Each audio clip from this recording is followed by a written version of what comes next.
Jack Eichel's return to Buffalo after their very public divorce last year and his very serious neck surgery. And his comeback with Vegas this season, 10 games so far, 3 goals. Harry, how should Sabres fans feel about Eichel, and how will they react tonight?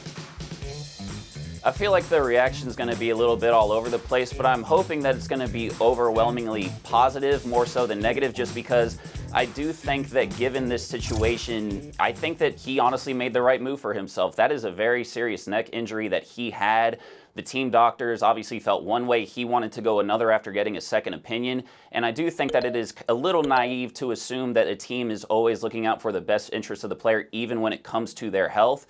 Just because sometimes it's about getting a guy back out there. And if it's like, hey, if we're going to get enough out of him, then this will do. So I think it was a good decision for him. I think it's going to be tough for him. I hope they're kind to him. And, I'm kind of interested to see how the whole Bills Mafia type of attitude translates to hockey, since I don't quite follow them that close. But I think that'll be interesting. Well, thank you for telling us you don't follow them that close, Harry Lyles Jr. Is Gutierrez.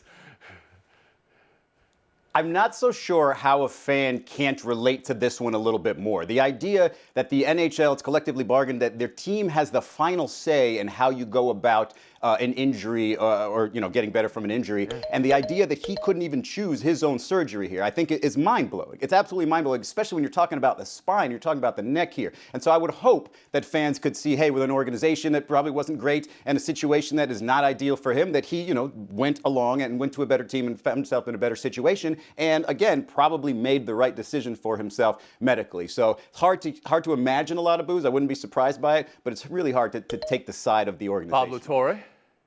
It's a fascinating story, right? Jack Eichel, one of the greatest scorers in the league right now, a young guy, had his captaincy stripped from him because he wanted to go and get a surgery that had never been performed on an NHL player before, and he wanted to do it because he could return sooner rather than the team wanted him to.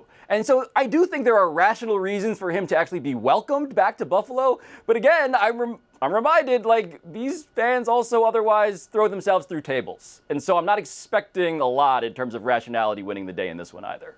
And Mina Kimes. Well, I guess I'm going to continue the bit from my first answer and say I empathize a little bit with Sabres fans here. Since we're trying to diagnose the feelings of various fan bases, not in terms of being angry at Eichel, but just general frustration, right? We're talking about a team that hasn't won a playoff game in a decade, that's 2-8 over the last 10 games, and Eichel was supposed to come in and save the franchise and be their face, and that didn't happen. I do think the frustration should be directed at the team more so than him, because ever since he came in and was drafted, multiple head coaching changes, good players traded away, more than one rebuild. Eichel didn't do everything perfectly, sure, but he's not responsible for any of that, and if fans are angry, that's what they should be mad at. Thanks for watching ESPN on YouTube. For live streaming sports and premium content, subscribe to ESPN+.